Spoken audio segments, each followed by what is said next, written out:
Hi, everybody. Welcome to an episode of Dr. Cammy Goes Keto, where I am here with Mike Collins, the sugar-free man, and we are here to work on my personal growth and working on my demons and working on my addictions and trying to get me up and running into a healthier lifestyle and more happiness and more joy in my life. So thank you so much for being here for me, Mike. That does entail, in my mind, probably being completely without flour and sugar and maybe caffeine. I'm having a hard time giving that one up. But for now, I am on a ketogenic diet. I am not doing carnivore at this time. I am eating some factor meals, which are low carb and have a lot of vegetables and protein in them, and some sauces that might have a little bit of sugar that I'm probably getting in there. So eventually I want to get those out as quickly as I can. But my goal right now is to try not to binge. And I haven't been doing that. I do have to say, I did eat off plan, and probably you would consider it a binge, which was recent, which was 2 days ago. So that is my honest assessment of what's going on. And so I'm still struggling. And I am noticing that I struggle in the same things. I go in a circle. I kind of struggle in this circle. And the circle involves my mother, and me still having an inability to get over some of the things that happened with that relationship and that still continue to happen, not only with our interactions physically with each other, but with what goes on in my head and my mind. And those are very deep grooves in my brain, very deep grooves that are hard. I'm trying to work around them and get some other pathways around them. And I notice that they're very deep and ingrained and have been my go-to. And maybe we can talk about some of those. And the other issue that I have going on is the loss of my second son. And when he passed away in 2005, put a lot of grief on hold because I had to raise two kids that were 7 and 9. I was working as a doctor and a surgeon like 60 hours a week. I was doing all the grocery shopping, paying all the bills, doing, running the household. I was doing all those things and pulling call at 24-hour shifts and, was just really insane and had to keep myself up and running as well as my two kids. And I did that. And so now comes time to do the grieving, and it's been very hard to do. I find that when I start to try to grieve and I think really hard about what I went through, I just start crying really hard. And then I have to almost stop crying because I can't breathe. It's overwhelming. And so I have to calm myself down enough to be able to breathe. And if my cat's around, he attacks me. You would think you would love to have your cat comfort and love you when you're crying really hard, but he doesn't know what to do with it. He gets really scared and he doesn't know what to do. So he jumps on me to try to, I don't know, do what, like get me to stop. Right. Wow. So yeah, so those are the things we can talk about because, so much of it is not about the food, but the food is a byproduct of all the stress that's coming. Yeah, you said a lot of important stuff here, and I think they're related. The deep grooves that you have, over the years used for comfort, and then your relationship with mom there. This idea that, and then the death of your son. So, like, I think one of the things that was salient when you were talking really is that this happens to me a lot. It happens a lot of the time. Is that people, educated folks who've had access to therapy and they are, they've worked through it, they've attempted to work through issues, they do much better once they get their 100% abstinence for 30 or 60 days. They take off like rocket ships, because in the therapist's office or in the work that they've done they really do understand what is the issue, what the issues are, right? And they're great students for me because I don't have to explain this part. Most everybody, 90% of them come, I want to wait, I want a diet plan and a food plan and an exercise plan. Whereas folks like yourself and a lot of people who have worked hard in therapy or sometimes support groups, they're very knowledgeable about their inner child and the work and the grief and all this stuff. But the visceral has not yet happened, okay? It's in the mind, which is part of our problem anyway. It's not in the body. And so when we let go of this final let go, the phrase I always use is people spend 50 minutes, pounding the pillow and crying in the therapist's office, but then they undo it on the way home at the 7-Eleven, right? And so it's this weirdness, this behavioral pattern that we have to break via abstinence, right? And sometimes abstinence, especially in your case, I don't like to do it this way, but sometimes it needs to be muscled. I mean, come hell or whatever the saying is in AA is like, don't drink even if your ass is falling off or something like that. One of those crazy sayings, like to muscle it to 30 or 60 or 90 days and try and get that abstinent, because then the work will come. But in your circumstance and in a lot of circumstances, it's not an easy division, meaning like on day 15 or day 20, it just comes and you can't stop it. And, like you're just crying and you're scared and worried. And then you go eat and use the thing that worked before to soothe whatever it is, sugar or what have you.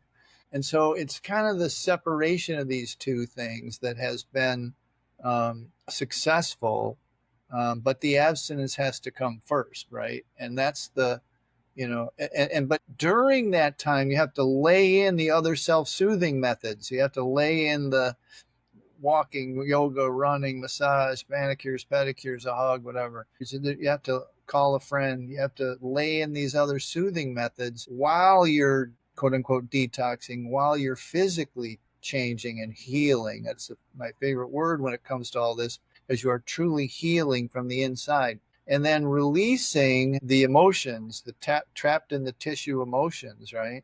You're releasing them. So you're doing all the right things. There is a back and forth in the beginning while you adjust to understanding what's exactly happening. And I think you're, like I said, you're right in the middle of it. You've had long stretches, and then there'll be a wave will hit you, and you fall back to the old coping mechanism. It's not good or bad. Very, very few people, including most of my coaches and myself, don't just show up one day, snap their fingers and be done, and just they're abstinent and then they begin working on the stuff we're talking about. It is a back and forth, right? It's just the persistence to stay with it because it's nasty, right? It's nasty. I mean, we still never answered this question. Do you have to experience, let's say, take the death of one of your son or whatever? And you said very clearly that you put off the grief, right? And by work and whatever, like now, do you have to have a comeuppance and you have to, literally break down like you probably should have back then and be in a state of grief and be physically, emotionally depressed for days or weeks at a time? No one yet knows the answer to that. I don't think so. I honestly don't think so. I mean, I don't want that to be true because I'm going to die before I finish my grief. I Well, mean, you know, yeah, I mean, yeah, you're right. I just don't know. Mine has been over such a long period of time. And there were large gaps, year gaps, where then it would come back and I would do more. So I just don't know the answer. well, let me ask you this. And I know that, I don't want to spend a lot of time on this because it is about it is about the food. It's a question about the food because I was doing carnivore. I was trying to push carnivore and I was really feeling like I was muscling through it, right? I was trying to push through it.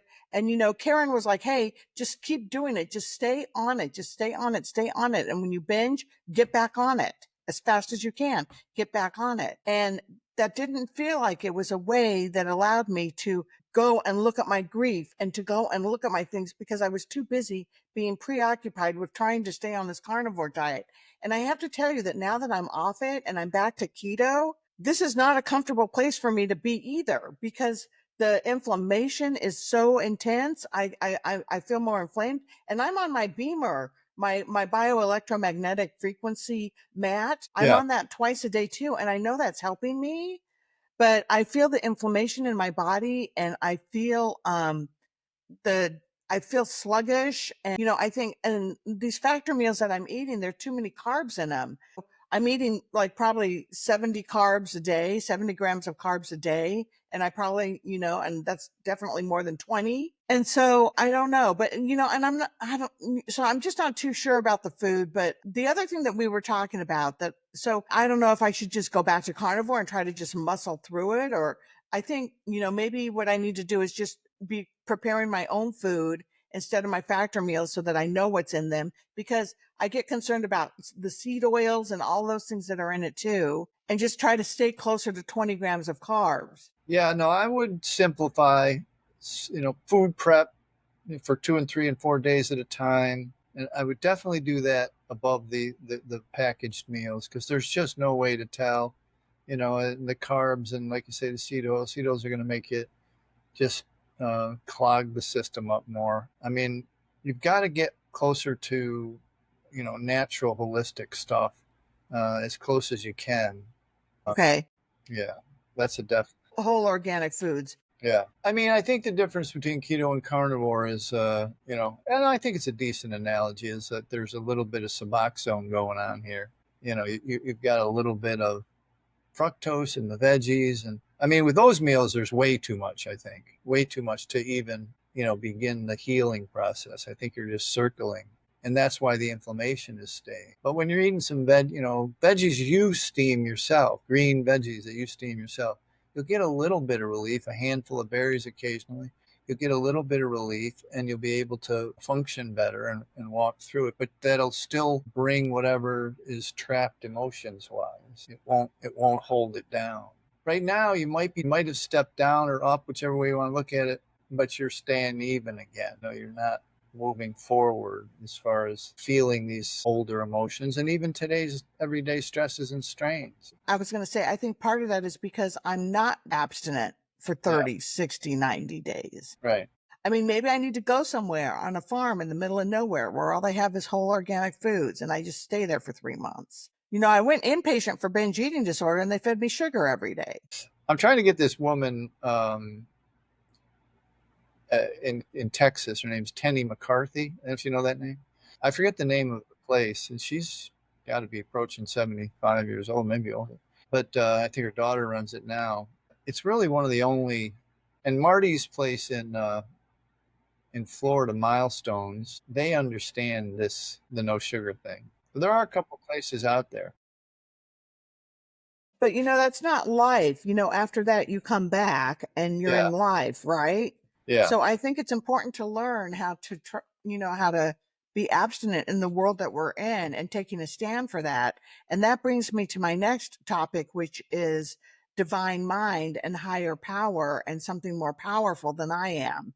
Yes. Because it seems to me, we had talked about this a little bit before Mike and I got onto tape today, that the closer I stay to my higher power and divine mind and that feeling of that energy source that is greater than I am, that, I call God, just, for ease, because in my 12-step programs, this is what, we call God. And the closer I stay to God, the easier things are to get accomplished. Yeah, look, like we were discussing, it doesn't matter. I mean, in the 12 steps, anything can be your higher power. It can be a chair, it can be the meetings, whatever. Just don't make it another person. It's like, and I love the divine mind stuff. And I think you and I talked about Joe Dispenza's stuff. This connectivity with yourself and with others, I think, is more powerful than humans have any earthly idea. If it's a way of strength for you, you should use it. Yesterday,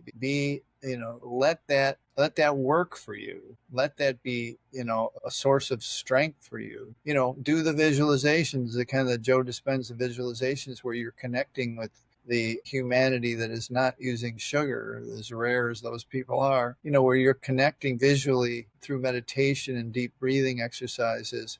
You're connecting. I mean, Joe's stuff, it literally changes the biochemistry. There's a great article today, it just came in the email. I don't know, I can forward it to you, but David Wiss is talking about the biochemical changes in in the body from different foodstuffs and what have you. And so it's real, and it can be activated manually or through deep breathing and meditation or prayer, whichever you can call it, anything you like.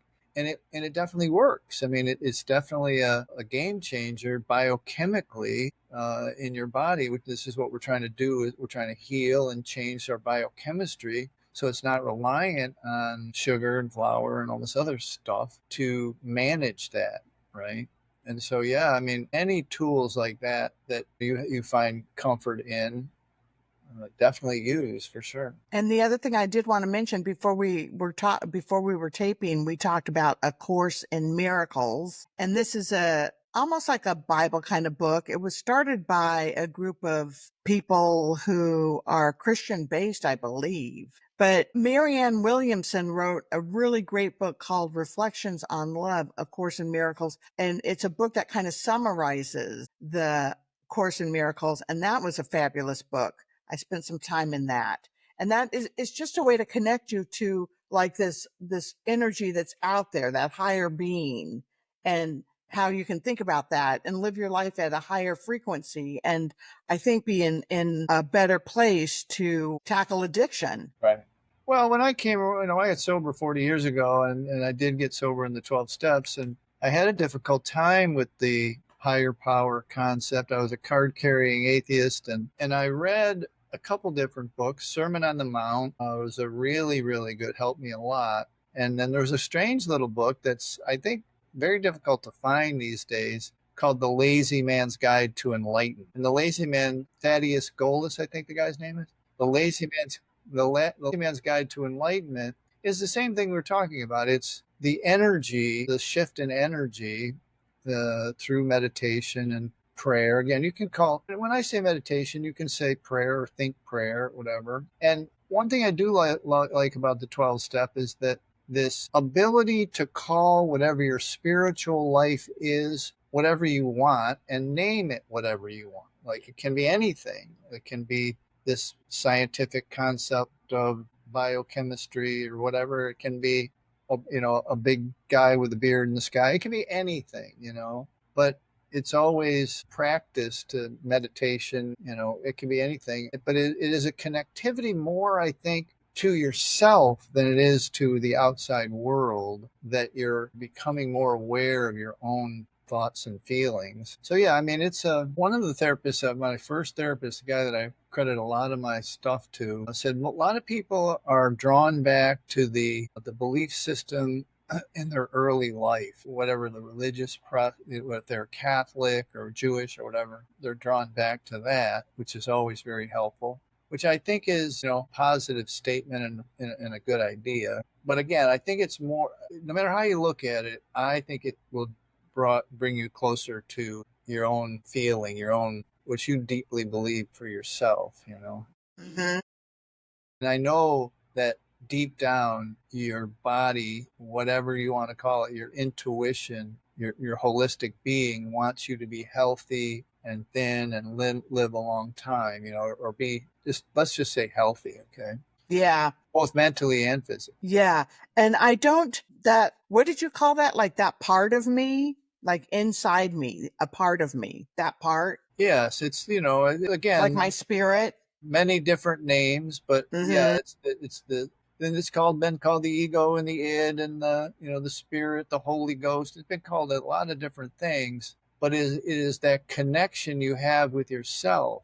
And look, what the what is usually called a trite statement, or people kind of fluff it off a little bit, is that the journey is inward. Pretty much every Zen, Buddhist, Catholic, Koran, they all basically say the same thing, that this is a difficult journey, and most people are externally focused in general, so they're not thinking this way. They're thinking about their physical body, their presence in the world, how they relate to others and stuff.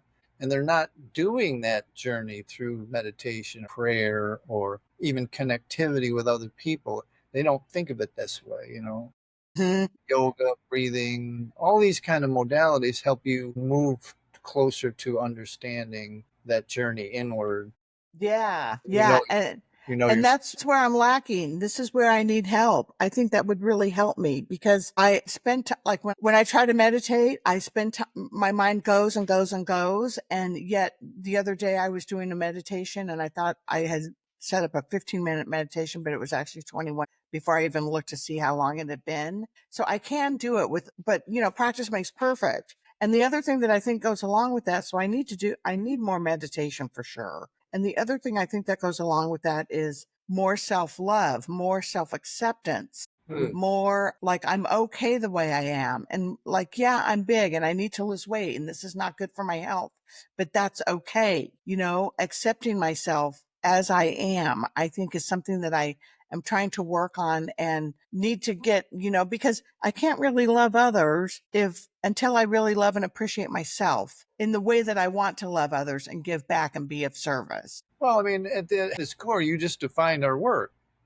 It's like you define what we have to do to come back from whatever this is. We have to be able to, have a genuine affection for ourselves. And a lot of times that is portrayed and actually is narcissistic and egotistic, and it just comes off badly in society. But it's not really that type of behavior, that type of self-love. It's just a kindness to yourself, an acceptance of yourself, even though you've made or feel like you've made mistakes and you're not doing this right and that right.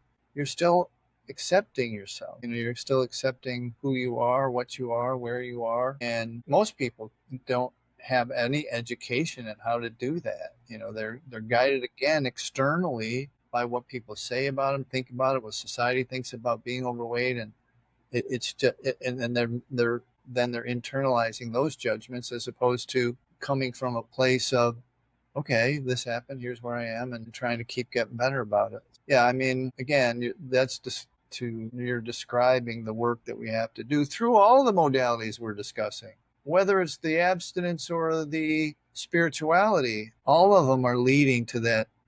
Yeah. Yeah. All right. So I've got work cut out for me. I was going to talk about something when I was talking about self-love, and I can't remember what it was I was going to bring up. But for me, there's a lot of conflict that's going on. I remember I was going to talk about anchoring. We had mentioned that in our last video, and about how we might be able to try to, well, let me just say this. I'll do my own video that talks about anchoring and how to do it and how to actually through some NLP stuff that I have. So look forward to one of my next videos I can do. I haven't been doing videos on my own yet. And so I will start one. And the one that I'll start with is anchoring, where you learn how to have a feeling of total success and total aliveness and very vivid and very, from the past, and you can anchor it to something. I anchor it to my ear. And then when I rub my ear, I can reproduce that feeling. Yes. Yes. And so, I love that. So I was bringing it up because when I was working on anchoring these feelings, it said, think of a time where you were really jazzed and you were feeling really good and you were totally feeling alive and you were very positive and you had all this joy and happiness. And then it says, think of another time where you were very, let's see if I have the book here handy, where you were feeling another thing that was very similar in those feelings, and then think of another time. So they wanted you to think of 3 times. And I had a really hard time doing that because I don't have a lot of memories like that, because my memories that I have were always, I can't find it right here. I thought it was on this page. Were always about not being good enough, not being successful enough. Yeah, I got into the Miss San Diego pageant, but I didn't place. I was a finalist, but I didn't place, or, I was a doctor, but I didn't get into a university trained system in residency or this or that, and so there's always a Debbie Downer in everything because perfection is what I was searching for. Right. And so when you're searching for perfection, that's a really difficult task to try to do.